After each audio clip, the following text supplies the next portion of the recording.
The early morning sun peeked through the airport windows as Michael Chen walked briskly through the terminal, his carry-on rolling smoothly behind him.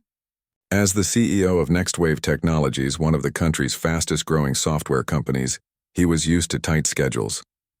Today was especially important. He needed to reach San Francisco by noon for the industry's biggest annual conference where he would be giving the keynote address. Michael checked his watch as he approached the gate. Perfect timing. He had just enough time to answer a few urgent emails before boarding began. Despite running a company worth billions, he still dressed comfortably for flights. A simple navy blazer over a white button-down shirt and dark jeans. His mother had always taught him that true class wasn't about showing off. When boarding began, Michael was among the first called. He'd been flying with National Airways for years, accumulating enough miles to earn their highest status level. As he handed his boarding pass to the gate agent, he received the usual smile and "Enjoy your flight, Mr. Chen." The first-class cabin was quiet and cool as Michael found his seat. 2A, a window seat that he preferred for the privacy it offered. He stored his carry-on in the overhead compartment, keeping only his laptop bag with him. The leather seat felt welcoming after his early morning rush to the airport. Michael settled in, took a deep breath and opened his laptop to review his presentation one last time. "Excuse me." A sharp voice interrupted his concentration. Michael looked up to see a flight attendant with short blonde hair and a tight smile. Her name tag read Patricia Wilson. "Yes?" Michael responded with a friendly smile. "I think you might be in the wrong section," Patricia said, her voice carrying just enough volume for nearby passengers to hear. "This is first class." Michael's smile didn't waver, though he felt a familiar tightness in his chest. This wasn't the first time. He reached for his boarding pass and held it up. "Yes, I know. Seat 2A, he said calmly. Patricia barely glanced at the boarding pass. "Let me see your ID as well," she demanded, hand extended. Michael complied, presenting both his driver's license and his platinum member card. Patricia examined them with exaggerated scrutiny, comparing the photo to his face multiple times. "Is there a problem?" Michael asked, maintaining his professional tone despite the growing discomfort. He was acutely aware of other passengers watching the exchange. "No problem," Patricia finally said, returning his ID but not his boarding pass. "I just need to check something at the front desk." As she walked away, Michael noticed a white businessman across the aisle who had boarded after him. Patricia had greeted him with a warm, "Welcome back, sir. Can I get you a pre-flight drink?" without asking for any verification. Michael returned to his laptop, trying to focus on his presentation, but the words blurred before him. His mind kept replaying similar incidents throughout his life, from being followed in high-end stores to being mistaken for a waiter at business dinners. No matter how successful he became, these moments still stung. Patricia returned a few minutes later, this time with a flight manifest in hand. "Sir, there seems to be a problem with your seating assignment," she announced loudly. Michael closed his laptop. "What kind of problem?" "I booked this seat weeks ago." "The system shows a possible double booking," Patricia claimed, though she didn't show him the manifest. "You'll need to move to economy while we sort this out." Michael felt his jaw tighten. The first-class cabin was half empty. There was no double booking. "I'd appreciate if you could check again," he said. "I'm a platinum member and have never had an issue before. I have an important business meeting in San Francisco that I can't be late for." Patricia's expression hardened. "Sir, there's no need for an attitude. I'm just doing my job." Michael hadn't raised his voice or shown any signs of anger, yet somehow he was now the one with an attitude. He noticed an older couple watching the exchange with concerned expressions. The husband seemed about to say something but then looked away when Michael met his eyes. "I understand," Michael said, keeping his voice even, "but I don't see why I should move when I've paid for this seat. Could you please check with your supervisor?" Patricia crossed her arms. "Are you refusing to comply with crew instructions?" "Because that's a federal offense." The threat hung in the air. Michael felt his heart rate increase as the situation escalated beyond reason. Behind Patricia, he could see a young woman discreetly holding up her phone, recording the encounter. "I'm not refusing anything," Michael clarified. "I'm simply asking to speak with a supervisor about my seat assignment, which I paid for and confirmed." At that moment, a white family with 2 children entered the first-class cabin. As they passed, Michael noticed the father glance at him with a mix of curiosity and discomfort. Patricia immediately shifted her attention to them, her entire demeanor transforming. "Welcome aboard," she exclaimed warmly. "Let me help you with those bags. Would the children like some juice before takeoff?" The contrast was so stark it was almost comical. Almost. Michael sat quietly, laptop closed, waiting for Patricia to finish fawning over the family. He pulled out his phone and quickly texted his assistant. "Might be delayed. Situation on the plane." When Patricia returned, she had the captain with her. The captain, a middle-aged man named Captain Reynolds according to his uniform, looked tired and slightly annoyed. "What seems to be the problem here?"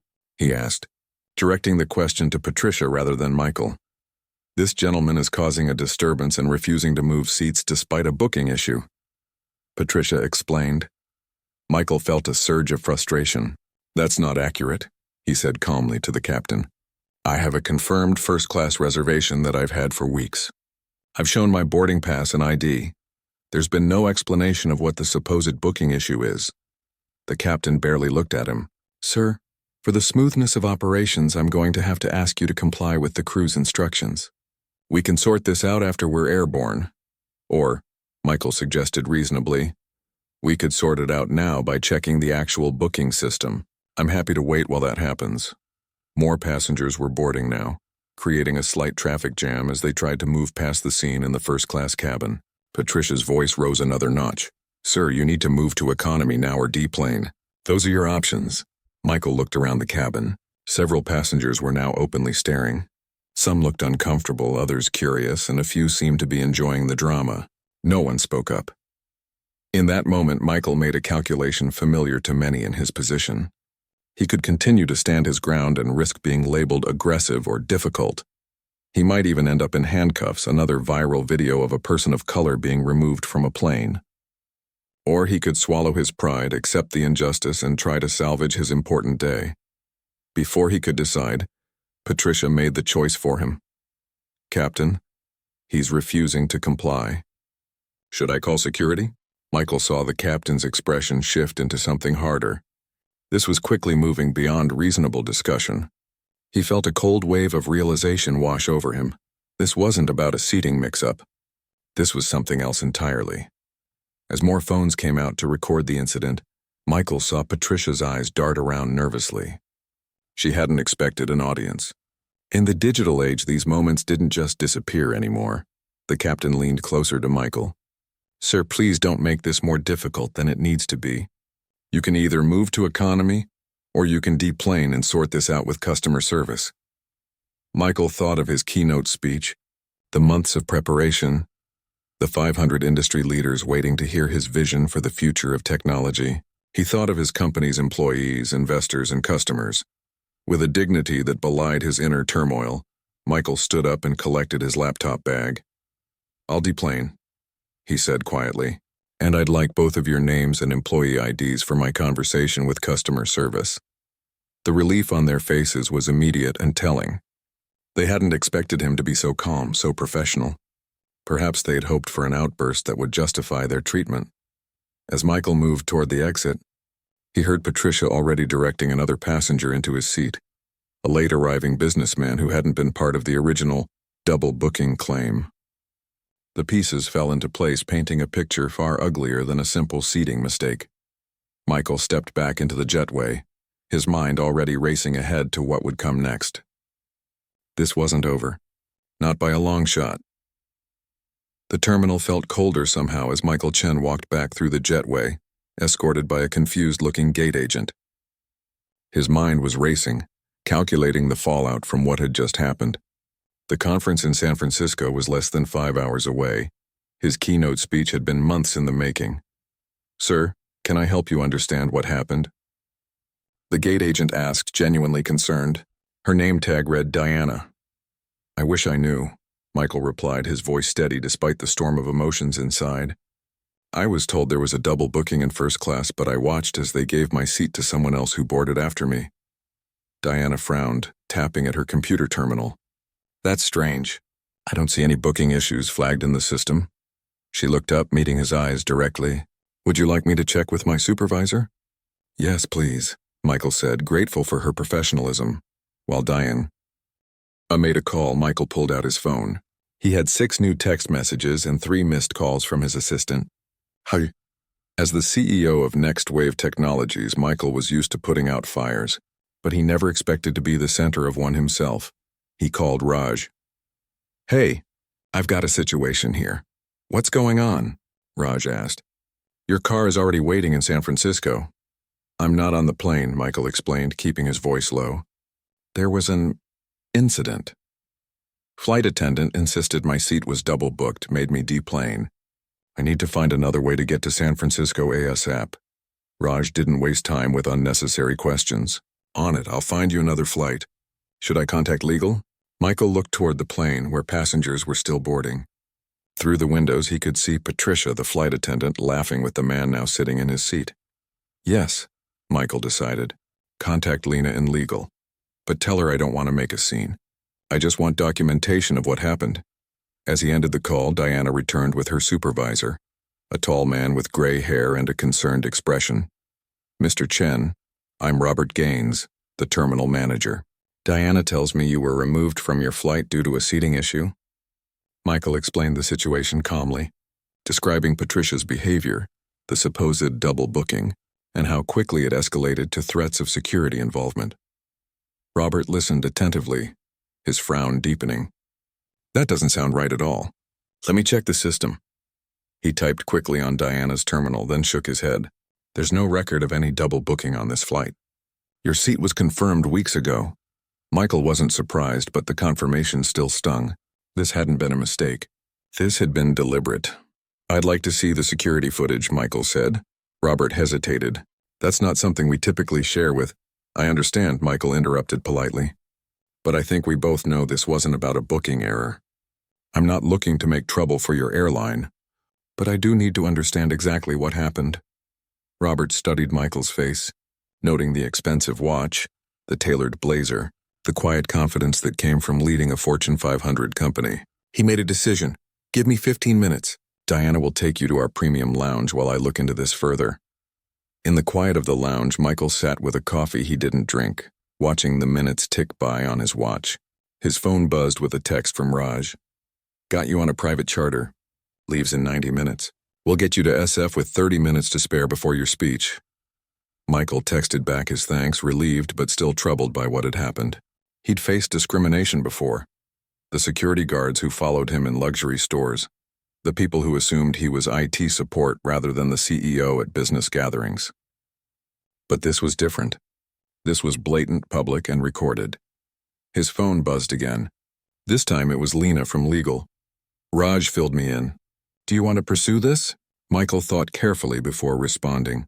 Let's gather facts first. I want to see where this goes. Before Lena could reply, Robert returned to the lounge carrying a tablet. His expression had changed from professional concern to genuine distress. Mr. Chen, I've reviewed the security footage and spoken with several passengers who witnessed the incident. Robert sat down across from Michael, placing the tablet between them. I want to apologize on behalf of National Airways. What happened was unacceptable. Robert turned the tablet toward Michael, showing still images captured from the security cameras. There was Michael showing his boarding pass multiple times. There was Patricia's dismissive body language.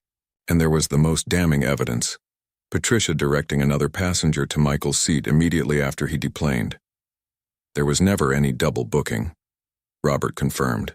I've also received these. He swiped to show Michael several emails that had already been sent to the airline's customer service address. They were from passengers on the flight expressing outrage at what they had witnessed.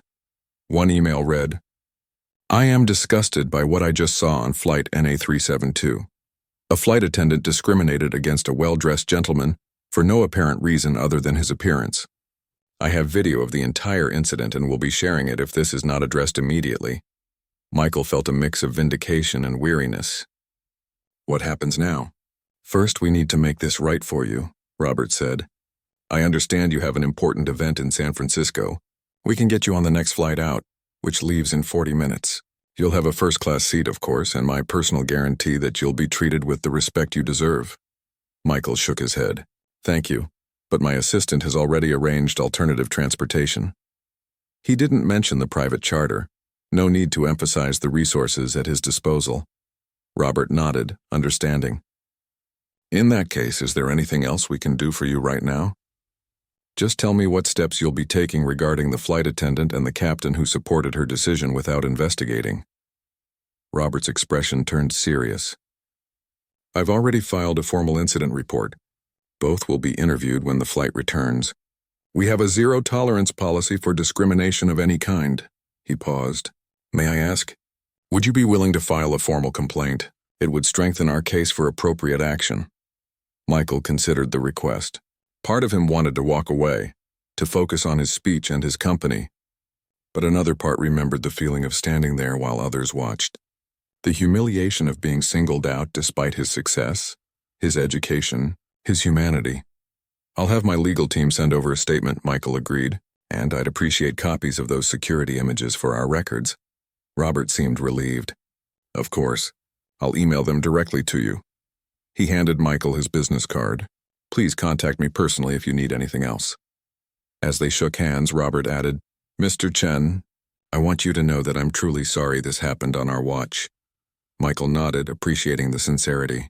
As he gathered his things to leave, his phone buzzed with a news alert. His stomach dropped when he saw the headline, CEO removed from first class in apparent discrimination incident. He opened the article to find a blurry image of himself standing in the aisle of the plane, Patricia pointing toward the exit. The article was brief, mostly speculation at this point, but it mentioned that multiple passengers reported witnessing discriminatory treatment. Michael's phone immediately began ringing, his PR director, no doubt having seen the same alert. This was quickly becoming bigger than a personal incident. This was becoming a news story. As he walked through the terminal toward the exit, Michael noticed people looking at him, some with recognition in their eyes. A young man approached hesitantly. Excuse me, are you Michael Chen? He asked. Yes, Michael replied cautiously. I was on that flight, the young man said, in economy. I saw what happened when they walked you out. It wasn't right. He extended his hand. I just wanted to say I admire how you handled it. I would have lost my cool. Michael shook the young man's hand, touched by the gesture. Thank you. That means a lot. As the young man walked away, Michael's phone buzzed with another text from Raj. Videos going viral. Twitter exploding. PR team assembling. How do you want to handle? Michael looked back toward the gate, where flight NA372 was now pushing back from the terminal. Patricia was still on that plane, perhaps already worrying about the videos circulating online. The captain who had backed her without question was still in the cockpit, responsible for the safety of everyone aboard. In that moment, Michael made a decision about how to proceed, not from anger, not from a desire for revenge, but from a place of responsibility. As a CEO, he understood the power of systems and the importance of accountability. This wasn't just about one flight attendant or one incident. This was about patterns that needed to be exposed and changed. Tell PR to wait for my arrival, he texted Raj. We're going to handle this thoughtfully. This isn't just about me. As he walked toward the car that would take him to the private charter, Michael began mentally reorganizing his keynote speech. He had planned to talk about technology's role in creating a more efficient future. Now, he realized, he needed to address technology's role in creating a more just one. His phone continued to buzz with notifications, reporters already requesting comments, social media mentions multiplying by the second. The airline that had humiliated him an hour ago was now facing a PR nightmare of its own making, and Michael Chen, who had simply wanted to fly to San Francisco for a speech, found himself at the center of a conversation the nation needed to have. Again. The sleek private jet climbed smoothly through the clouds as Michael Chen sat quietly, watching the landscape below transform from city grid to patchwork farmland. His phone, which he'd silenced 20 minutes ago, lit up constantly with new notifications. The pilot had already announced they were cruising at 38,000 feet, but Michael barely registered the words. His mind was processing what was happening on the ground. Across from him sat Raj, his trusted assistant of 8 years, working frantically on a laptop. It's everywhere, Raj said, looking up. 3 different videos from 3 different angles. One has over 1 million views already. Michael nodded, unsurprised but still processing the speed at which things had escalated. What are people saying? Mostly outrage on your behalf, Raj replied as, scrolling through social media feeds. The hashtag #JoyJustice for Michael Chen is trending nationwide.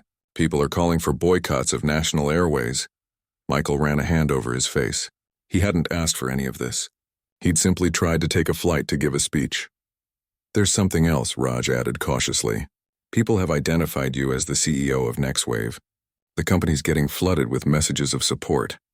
That made Michael sit up straighter. NextWave Technologies employed over 4,000 people and was valued at $8.2 billion. What had started as a personal humiliation was now touching the company he'd built from nothing. I need to talk to the executive team, he decided. Can you set up a video call? While Raj arranged the call, Michael opened his own phone and began reading some of the social media posts. The videos showed exactly what had happened. Patricia singling him out, checking his boarding pass repeatedly, the claim of a double booking, and finally, someone else being seated in his place immediately after he left. What struck him most, though, were the comments, "This happens to us every day, just not everyone has a camera rolling. I fly National Airways weekly and I've seen this flight attendant before. Always had a bad feeling about her. Notice how none of the white passengers spoke up? That's how this keeps happening." That last comment stung because it was true. In the videos, several passengers looked uncomfortable, but no one had intervened. Michael couldn't blame them individually. Speaking up was hard, risky. But collectively, their silence had enabled what happened. His phone rang with the video call. On screen appeared the concerned faces of his executive team. Li Wei, the CFO, David Okafor, the CTO, Ava Rodriguez, the COO, and Priya Sharma, head of public relations. "Michael, are you okay?" Priya asked immediately. "I'm fine," he assured them, "just planning how to handle this situation."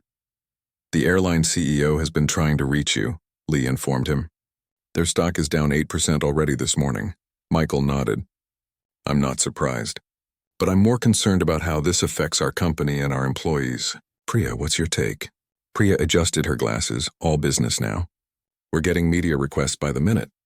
Everyone wants your statement. My team is monitoring social sentiment. It's overwhelmingly supportive of you and critical of National Airways. What do you recommend?" "A measured response," Priya said. "You don't want to come across as vindictive, but you can't ignore this either. I think we address it briefly at the beginning of your keynote, then release a thoughtful statement afterward." Michael considered this. "Draft something, but let's not release anything yet. I want to see how the airline responds first." David spoke up next. "Michael, there's something else. Some of our employees are organizing a walkout of National Airways flights. They're canceling business travel booked with them. This was unexpected. They don't need to do that." "They want to," Ava added. "People are angry. This isn't just about you anymore.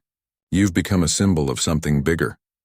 Michael fell silent, feeling the weight of responsibility settling on his shoulders. He had always tried to lead his company with integrity, to create a workplace where everyone felt valued regardless of background. Now his personal experience was galvanizing people in ways he hadn't anticipated. "Let's not encourage anything official from the company yet," he finally said. "People can make their own choices about how to respond. Our focus should be on maintaining our operations and delivering for our customers." The team nodded in agreement, and after discussing a few more logistics for the day, the call ended. Michael stared out the window at the vast sky, thinking about how quickly life could change. 24 hours ago, his biggest concern had been perfecting his keynote speech. Now he was at the center of a national conversation about race, privilege, and accountability. "Michael," Raj interrupted his thoughts. "You've got an email from Robert Gaines at the airport. He sent the security footage and some other information you might want to see." Michael took the laptop and opened the email. Robert had attached not only the security footage but also internal documentation about Patricia Wilson, the flight attendant. There were 3 previous complaints against her, all from passengers of color, all filed within the past year. None had resulted in disciplinary action. "They knew," Michael said quietly. "They knew and they did nothing." "There's more." Raj pointed to another attachment. "Passenger testimonials. 5 different people from today's flight have contacted the airline to report what happened." Michael read through the statements, feeling a mix of gratitude and sadness. One older woman wrote, "I'm ashamed I didn't speak up. I saw what was happening but was afraid to get involved. I won't make that mistake again." As Michael was reading, Raj's phone pinged with a news alert. National Airways just released a statement, he said, scanning the message. They're calling it an unfortunate misunderstanding and offering you their sincere apologies. Michael's jaw tightened. A misunderstanding, as if he had somehow misinterpreted being removed from his rightful seat, as if the videos didn't clearly show what had happened. The jet's intercom crackled. Mr. Chen, we're beginning our descent into San Francisco. We'll have you on the ground in 20 minutes. Thank you, Michael replied, then turned back to Raj. What time is it? Just after 10:30. You have about an hour before the keynote. Michael nodded and returned to his original speech notes. The carefully crafted words about technological innovation and market disruption now seemed disconnected from the moment. He began making changes, not wholesale revisions but important adjustments to acknowledge what had happened and place it in a broader context. His phone buzzed again, a text from Lena in legal. National Airways CEO requesting urgent call. Want me to arrange? Michael typed back, after my keynote. 2 p.m. As the plane began its descent into San Francisco, Michael looked out at the iconic Golden Gate Bridge appearing through the clouds. He had always loved this city, its innovation, its diversity, its forward-thinking approach. It seemed fitting that he would address what had happened here, in a place that prided itself on progress. The jet touched down smoothly, and as it taxied to the private terminal, Michael could see a sleek black car waiting on the tarmac. What he didn't expect to see was the small group of reporters gathered beyond the security fence, cameras pointed in his direction. How did they know? He asked Raj. Raj looked apologetic. Someone at the charter company must have tipped them off. I'm sorry, Michael waved away the apology. It's fine, but I'm not making any statements yet. As they descended the stairs from the jet, the reporters called out questions. Mr. Chen, can you comment on what happened this morning? Are you planning to sue National Airways? How do you respond to the airline's statement calling it a misunderstanding? Michael simply raised a hand in acknowledgement but kept walking to the waiting car. The driver held the door open, and soon they were pulling away from the terminal, headed toward the convention center downtown. In the quiet of the car, Raj showed Michael the latest updates. The videos had been picked up by major news networks. The story was the lead item on several websites. Celebrity supporters were weighing in, sharing their own similar experiences. National Airways stock was continuing to slide. Their statement isn't going over well, Raj noted. People are calling it a non-apology. Michael nodded, unsurprised. They're trying to minimize what happened instead of addressing it honestly. They pulled up to the back entrance of the convention center, where security was waiting to escort them inside. The annual Tech Future Conference was the industry's premier event, with over 5,000 attendees from around the world. Michael had been honored to be invited as the keynote speaker, a recognition of NextWave's growing influence in the tech ecosystem. As they navigated the backstage corridors, Michael could hear the buzz of the main hall where attendees were gathering. Conference organizers rushed to greet him, expressions a mix of concern and relief. Mr. Chen, we're so glad you made it, said the event director, a woman named Grace. We heard about what happened. Is there anything you need before your introduction? Just a moment of quiet, Michael replied with a smile. Grace nodded and led him to a small green room with water, fruit, and comfortable chairs. You're on in 30 minutes. I'll come get you. When she left, Michael turned to Raj. How many people know about what happened this morning? Hard to say. The hashtag has millions of impressions. Your name is trending worldwide now. Michael took a deep breath. The audience waiting for him wasn't just the 5,000 people in the hall anymore. His words would reach far beyond that. A gentle knock at the door preceded the entrance of Taylor Williams, the conference founder and a legend in the tech industry. He and Michael had known each other for years. Michael, Taylor said, embracing him. I just heard. What a disgrace. Thanks for your concern, Michael replied. But I'm okay, Taylor shook his head. It's not okay. None of this is okay. And I've got news for you. Half the people out there are talking about what happened this morning, not about technology. You've got a platform right now. What are you going to do with it? The question hung in the air as Taylor left. What was he going to do with this unwanted platform? Michael had always been careful to separate his personal experiences from his professional role. He had built NextWave on the strength of its innovations, not on his identity as one of the few CEOs of color in the tech industry. But now those worlds had collided in a very public way. Ignoring what had happened wasn't an option. Neither was letting anger dictate his response. Michael opened his laptop one last time and made the final adjustments to his speech. As he did, a notification appeared, an email from his mother. The subject line simply read, "So proud of you." He opened it to find a brief message. "My son, when they try to make you small, stand tall. Use your voice not just for yourself but for all those who have no platform." "I love you." Michael felt a lump in his throat. His mother had always been his moral compass, the one who taught him to face injustice with dignity but never with silence. Her words reminded him of what mattered most in this moment. Grace returned to escort him to the stage. As Michael followed her through the backstage area, he could hear the announcer beginning his introduction. Today's keynote speaker is a pioneer in cloud security technology, the founder and CEO of NextWave Technologies, which was recently valued at over $8 billion. Michael straightened his tie and rolled his shoulders, preparing to step into the spotlight. What had started as a routine business trip had become something much more significant. In a few moments, he would address thousands of industry leaders about the future of technology. But first, he would talk about something more fundamental: human dignity and the systems that either protect or erode it. And people were finally ready to listen. The applause was deafening as Michael Chen walked onto the stage of the Tech Future Conference. The massive hall, designed to hold 5,000 people, was filled to capacity with industry leaders, journalists, and technology enthusiasts. Normally, such a reception would have been for his groundbreaking work in cloud security, or NextWave's innovative business model. Today, it felt different, more personal, more emotional. Michael approached the podium, taking a moment to look out at the sea of faces. Many were holding their phones up, recording. This wasn't just a keynote speech anymore. It was a statement. "Thank you," he said simply, waiting for the applause to fade. "I had prepared a different speech for today. I was going to talk about technological disruption, about how NextWave is reimagining cloud security for an interconnected world." He paused, looking down at his notes.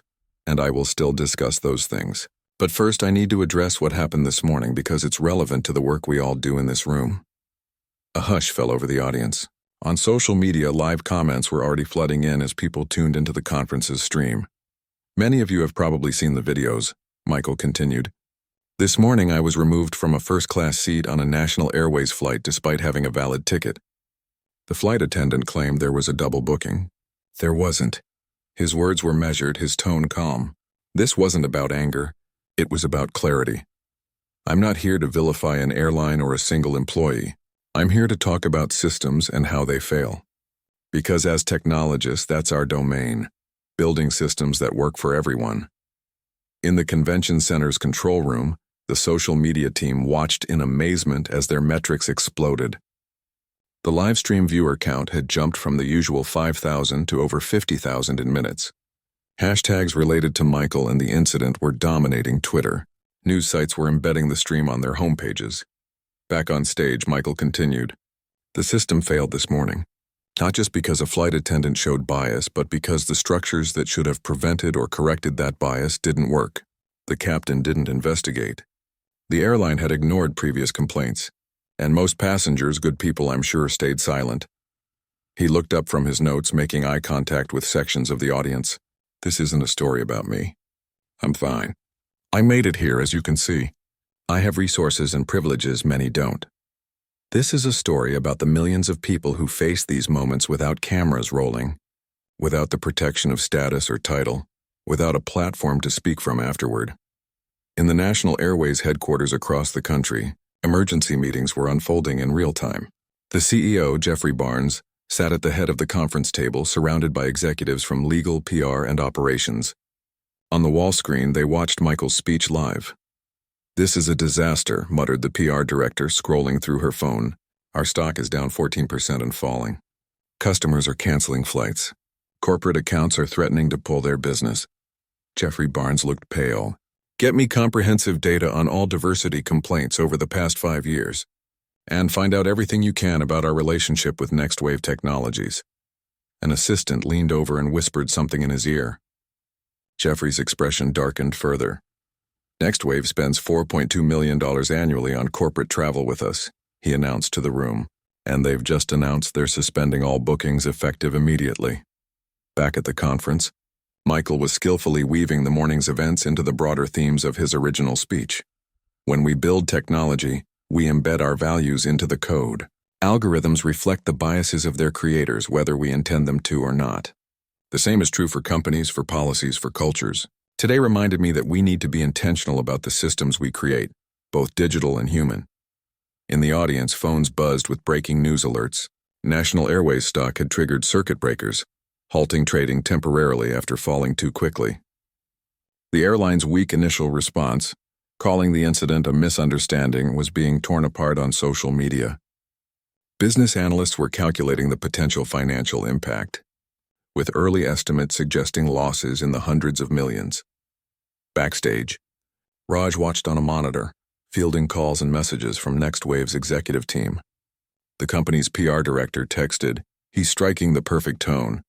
Thoughtful, not angry. This is resonating hugely." Indeed, as Michael moved into the technical portion of his speech, introducing NextWave's new security platform, he maintained the thread of human-centered design throughout. The audience remained captivated, and when he finished 40 minutes later, they rose in a standing ovation that lasted nearly 2 minutes.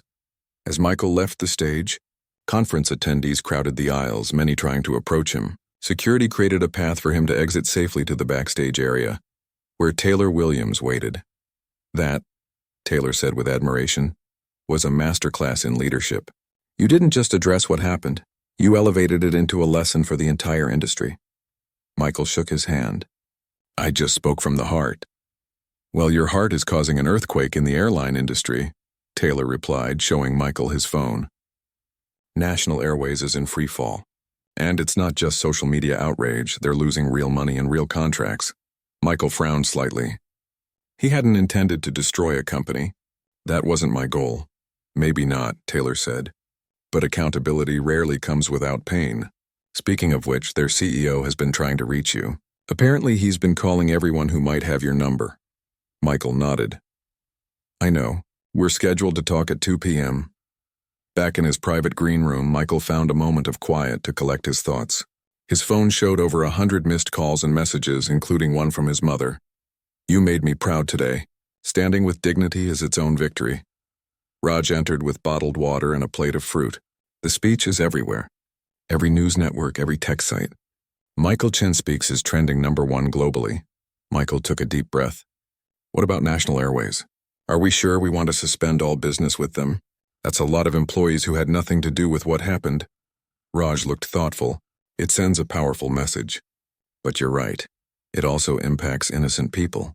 What if we make the suspension temporary, pending meaningful changes? That's a good middle ground, Michael agreed. A knock at the door interrupted them. Lena from legal entered, tablet in hand. I've got Jeffrey Barnes, National Airways CEO, on the line for your 2 p.m. call, she said. And you should see this first. She handed Michael the tablet, showing a hastily called press conference at National Airways headquarters. Jeffrey Barnes looked stressed as he addressed reporters. We at National Airways are deeply disturbed by the incident involving Mr. Michael Chen this morning. Let me be absolutely clear. What happened was wrong, inexcusable, and does not reflect our company values. Michael watched with interest as Jeffrey continued. Effective immediately, the flight attendant involved has been suspended pending investigation, as has the captain who failed to properly assess the situation. We are conducting a comprehensive review of our training programs and complaint procedures. Jeffrey paused, seeming to brace himself for what came next. I have personally reached out to Mr. Chen to offer not just our apologies, but our commitment to meaningful change. National Airways has a zero-tolerance policy for discrimination, and today we failed to live up to that standard. We will do better. Lena muted the tablet. He's waiting on the phone. Want me to tell him you'll call back later? Michael considered it but shook his head. No, I'll talk to him now, but I want you and Raj here for the call. Lena nodded and connected the call on speakerphone. Mr. Barnes, I have Michael Chen for you. Mr. Chen, J. Effrey's voice came through clearly, a mix of professional courtesy and evident stress. Thank you for taking my call. First, let me personally apologize for the inexcusable treatment you received on our airline this morning. I appreciate that, Michael replied neutrally. I've watched your keynote speech. It was illuminating. You're right about systems failing. Ours did, and that's on me as CEO. Michael remained silent, letting Jeffrey continue. I want you to know we're taking immediate action. Beyond the suspensions I announced publicly, we're launching a comprehensive audit of our customer service practices and diversity training. We're bringing in outside consultants to evaluate our entire operation. Those all sound like positive steps, Michael acknowledged. But I'm curious. Why were previous complaints about this flight attendant ignored? I've seen documentation of at least 3 similar incidents in the past year alone. There was a pause on the line. I was not aware of those specific complaints until today. That's part of what we're investigating. Our system for escalating these issues clearly isn't working. Michael exchanged glances with Lena, who raised an eyebrow skeptically. Mr. Barnes, I understand you're in a difficult position. Your company is facing significant public backlash and financial consequences. But this isn't about one incident or one employee. This is about a culture that allowed these behaviors to go unchecked. You're absolutely right, Jeffrey agreed quickly. And I want to work with you to address these issues. In fact, I'd like to invite you to help us reshape our approach. We need outside perspectives, especially from someone who has experienced the failures in our system firsthand. Michael hadn't expected this. He muted the call momentarily. He's trying to use me for damage control, he whispered to Lena and Raj. Raj nodded. Definitely. But there might be an opportunity here too. Michael unmuted the call. Mr. Barnes, I appreciate the invitation, but I'm not interested in being a public relations solution. If National Airways wants to make real changes, it needs to look honestly at its culture, its hiring practices, its training, and its accountability systems. Yes. Absolutely, Jeffrey said, sounding slightly desperate. That's exactly what we want to do. We're prepared to commit substantial resources to this effort. Michael considered his response carefully. Here's what I propose. Next Wave will temporarily suspend our business relationship with National Airways for 30 days. During that time, I expect to see concrete actions, not just promises. After 30 days, we can reevaluate based on the steps you've taken. There was silence on the line as Jeffrey processed this. The temporary nature of the suspension was a lifeline, a chance to show other corporate clients that there was a path back to normal business relations. That seems fair, Jeffrey finally said. May I ask what specific actions you'd like to see? I'll have my team send over some recommendations, Michael replied. But ultimately, this is your company. You need to determine how to build a culture where what happened today isn't possible. After a few more minutes of discussion, they ended the call. Lena looked impressed. You gave him both a stick and a carrot, she observed. Clever. Michael shook his head. This isn't about being clever. It's about creating accountability with a path forward. Destroying the airline doesn't help anyone. Raj's phone buzzed with a news alert.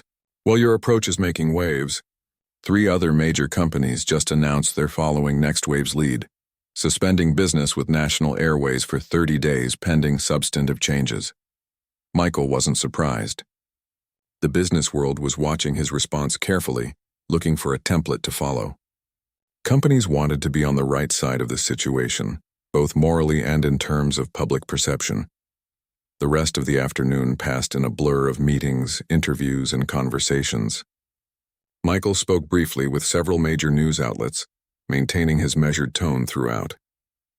He met with tech industry leaders who expressed solidarity and shared their own stories of discrimination. He took calls from civil rights organizations offering support and resources.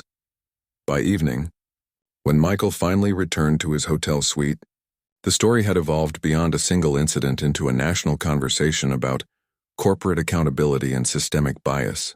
National Airways had announced a series of emergency measures, including mandatory retraining for all customer-facing staff and the formation of a diversity and inclusion task force. Sitting on the hotel balcony overlooking San Francisco Bay, Michael finally had a moment to process the day's events. His phone rang. It was his mother. I saw you on the news, she said without preamble. You handled yourself beautifully. I learned from the best, Michael replied, smiling despite his exhaustion. When you were a boy and faced situations like this, you would get so angry, his mother recalled. I told you then to channel that anger into something productive. You did that today? Michael thought back to those childhood lessons, the talks they'd had after he was followed in stores, or when teachers underestimated him, or when neighbors treated their family differently. His mother had always emphasized dignity and strategic thinking over reactive anger. The airline is in trouble, he told her. Their stock fell 21% today. Good, his mother said simply. Perhaps now they'll listen.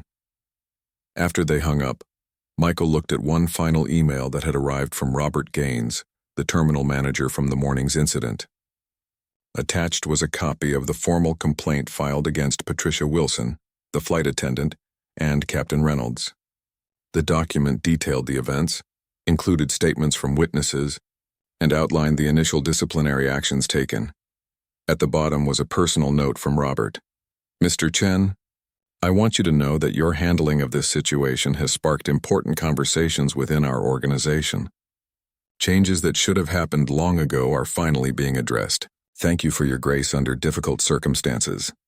Michael closed his laptop, feeling a complex mix of emotions. He hadn't asked to become the face of this issue. He had simply wanted to fly to San Francisco and give a speech about technology. But sometimes leadership meant rising to moments you didn't choose.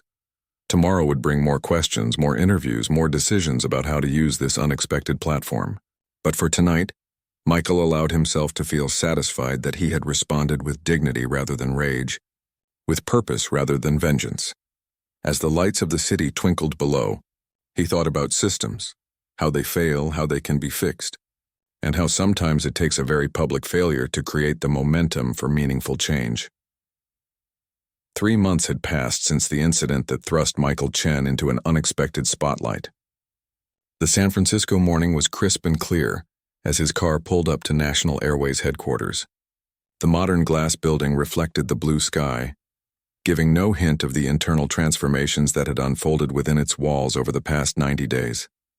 Are you sure about this? Raj asked from the seat beside him. You don't owe them anything. Michael adjusted his tie, a simple blue one today, nothing flashy. I'm not doing this for them. I'm doing it because it matters. The invitation had arrived 2 weeks ago, a request for Michael to address National Airways' leadership team and evaluate the changes implemented since the incident. It wasn't something he had sought out or expected, but after careful consideration, he had accepted. As they entered the lobby, Michael noticed the diversity of the reception staff, not just in terms of race, but also age and physical ability. It felt natural, not forced, which was a promising sign. Jeffrey Barnes, the airline's CEO, greeted them personally, looking noticeably different from the harried executive who had scrambled to contain the PR disaster 3 months earlier. There was a humility to his demeanor that hadn't existed before. Mr. Chen, thank you for coming, Jeffrey said, extending his hand. Your visit means a lot to our team. Michael shook his hand firmly. I appreciate the invitation. I'm interested to see what you've accomplished. As they walked toward the conference room, Jeffrey provided context. After what happened, we had 2 choices. Treat it as a PR problem to manage or recognize it as a symptom of deeper issues within our culture. It took about 48 hours of crisis before we realized the second path was the only viable one. Michael nodded, but remained reserved. Actions would tell the real story, not words. The conference room contained about 30 people, senior executives, department heads, and what Jeffrey introduced as the newly formed Inclusion Council, a diverse group of employees from various levels of the organization who had been empowered to drive cultural change. Before we start, Michael said as he took his place at the front of the room, I want to clarify something. I'm not here as a judge or an adversary. I'm here because meaningful change requires honest feedback, and I believe in giving credit where it's due. For the next hour, the airline's leadership team presented the changes they had implemented. Some were predictable: revised training programs, new complaint procedures, diversity hiring initiatives. But others showed genuine innovation and commitment. They had revised their performance metrics for flight crews, removing incentives that prioritized speed over customer care. They had created an independent review board for discrimination complaints, including members from outside the company. They had implemented anonymous testing of customer service interactions to identify bias patterns. Most surprisingly, they had tied executive compensation directly to diversity and inclusion metrics. Throughout the presentations, Michael asked pointed questions, probing for substance behind the initiatives. How were they measuring success? What resistance had they encountered? How were they ensuring sustainability beyond the current crisis? The answers were thoughtful and specific, suggesting these weren't just surface-level changes designed to appease public opinion. The team acknowledged setbacks and challenges openly, another positive sign. When the presentations concluded, Jeffrey turned to Michael. We'd appreciate your candid assessment. Where do we still need work? Michael took a moment to gather his thoughts. The room was silent, everyone waiting for his verdict. You've clearly put substantial resources and thought into these changes, he began. I'm particularly impressed by the structural shifts, tying executive pay to inclusion metrics, revising performance incentives, creating independent oversight. Those address root causes rather than symptoms. He could see relief on some faces, but he wasn't finished. However, I noticed that your senior leadership team's composition hasn't changed significantly. Real transformation requires diverse perspectives at the decision-making level, not just in advisory roles. A few uncomfortable shifts in seats around the table. I'm also concerned about sustainability. Many of these initiatives were launched with the spotlight on your company. What happens when public attention fades? How are you embedding these values so deeply that they survive leadership changes and business pressures? Jeffrey nodded, taking notes. Valid concerns. We're actively working on succession planning with diversity in mind, and we've amended our corporate bylaws to cement these commitments. But you're right. We have more work to do. Michael appreciated the lack of defensiveness. One last thing. What happened to Patricia Wilson and Captain Reynolds? The room grew quieter. Jeffrey glanced at his HR director, who stepped in. Ms. Wilson's employment was terminated following our investigation, which found multiple violations of company policy and confirmed a pattern of discriminatory behavior. Captain Reynolds was suspended for 30 days, underwent extensive retraining, and has since been a vocal advocate for our new approach to incident management. He's actually requested to speak with you today if you're willing. Michael raised an eyebrow, surprised. Yes, I'd be interested in that conversation. After the meeting concluded, Michael was led to a smaller conference room where Captain Reynolds waited. The man looked different from Michael's memory. Less authoritative, more human somehow. Mr. Chen, Reynolds began, standing as Michael entered. Thank you for agreeing to see me. They sat across from each other, a moment of awkward silence hanging between them. I owe you an apology, Reynolds said finally. I failed that day. Failed as a captain, failed as a leader, and failed as a human being. I took the easiest path rather than the right one, and I've had to live with that decision. Michael studied the man's face, seeing genuine regret. What would you do differently now? Reynolds didn't hesitate. I would investigate personally instead of accepting a crew member's assessment at face value. I would check the manifest myself. I would speak to you directly with respect.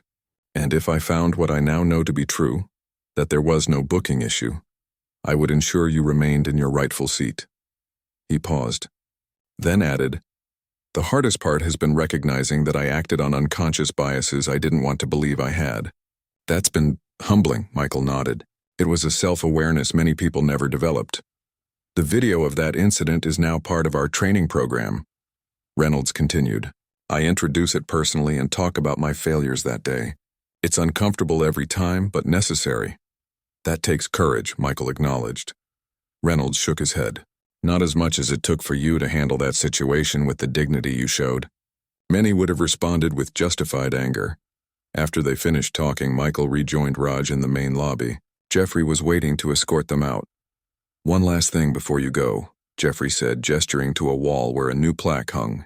We've established the Michael Chen Excellence in Service Award, given quarterly to employees who demonstrate exceptional fairness and respect in challenging situations. Michael read the plaque, which included a quote from his keynote speech. Systems reflect the values of their creators. Build them with humanity at their center. I'm honored, Michael said, genuinely touched by the gesture. Though I hope you understand that real success will come when the values this represents are so embedded in your culture that no special recognition is needed. Jeffrey nodded.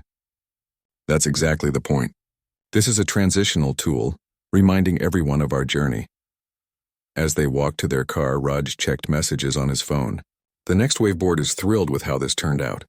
The temporary suspension of business with National Airways 3 months ago led to industry-wide policy reviews. Several other major companies have implemented similar accountability measures.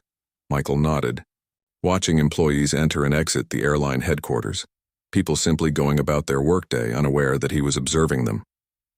What had begun as a humiliating personal experience had catalyzed meaningful changes, not just at one company, but across an industry. Our quarterly results posted this morning, Raj added. Stocks up 12% since last quarter. Apparently, our handling of the National Airways incident actually strengthened customer trust in Next Wave. People see us as a company with principles. Michael wasn't surprised. In the age of social media and instant accountability, companies could no longer separate their business practices from their values. The two were inextricably linked in the public mind. As their car pulled away, Michael's phone buzzed with a text. It was from Lena in legal. National Airways just announced 3 new senior VP appointments, all diverse candidates with impressive credentials. Looks like they took your feedback seriously and acted immediately. That evening, Michael stood at the podium of a community center in his old neighborhood, a place far removed from corporate headquarters and tech conferences. He had been invited to speak to a group of young students, mostly from underrepresented backgrounds, about careers in technology and business. Looking out at their faces, curious, hopeful, uncertain, he set aside his prepared remarks. 3 months ago, something happened that many of you have probably seen online, he began. I was removed from a flight because someone decided I didn't belong in first class. The students nodded, familiar with the story. What you might not know is what's happened since. The airline that humiliated me has transformed its entire approach to inclusion. The captain who failed to do the right thing now teaches others about his mistakes. My company has partnered with others to establish industry-wide standards for accountability. He paused, making eye contact with several students. I'm telling you this because when you face discrimination, and sadly, many of you will, remember that your response can create ripples far beyond that moment. You have more power than you know to change systems, not just situations. A young woman raised her hand. But you had power because You're a CEO. What about regular people like us? It was a fair question. Yes, my position gave me a platform. But the most powerful tool I used wasn't my title. It was my dignity. I didn't let someone else's bias define who I was or how I responded. That's a power everyone in this room possesses. The discussion continued for nearly an hour, ranging from practical career advice to deeper questions about navigating unjust systems. As the event concluded, a shy teenager approached Michael. My mom was on your flight, he said quietly. She told me she felt ashamed because she saw what was happening but didn't speak up. She said watching you changed how she behaves now. She doesn't stay silent anymore. Michael was momentarily speechless, touched by this unexpected connection. Thank your mother for telling you that story, he finally replied, and tell her that speaking up now matters more than what she didn't do then. Later that night, Michael sat on his balcony overlooking the city lights, reflecting on the long, strange journey that had begun with a simple flight and escalated into a national conversation. His phone buzzed with an email notification. National Airways had just published a detailed report on their organizational changes, openly sharing both successes and ongoing challenges. The transparency was refreshing and unprecedented in the industry. Michael thought about systems and how they change. Not through grand pronouncements or temporary outrage, but through persistent pressure at multiple levels: economic, social, personal. The incident that had humiliated him had created an opening, a moment when meaningful change became possible because the cost of maintaining the status quo became too high. His assistant had compiled a folder of messages received over the past 3 months from people sharing similar experiences, thanking him for his response, or describing how they had been inspired to address bias in their own workplaces. The volume was staggering, over 8,000 communications from around the world. Michael had read many of them, struck by how a private humiliation transformed into a public conversation had created space for others to speak their truths. There was power in that visibility, in the refusal to let such moments remain hidden or normalized. Tomorrow would bring new challenges. The tech industry had its own systemic issues to address. Next Wave was growing rapidly. navigating complex relationships with customers, competitors, and regulators. Michael's role as CEO demanded his primary focus and energy. But tonight, looking at the city where his journey as an entrepreneur had begun, Michael allowed himself to feel satisfaction in an outcome he had never sought, but had helped shape through his response to injustice. One flight, one moment of discrimination. One decision to respond with dignity rather than rage. Sometimes the most powerful changes begin in the most unexpected ways.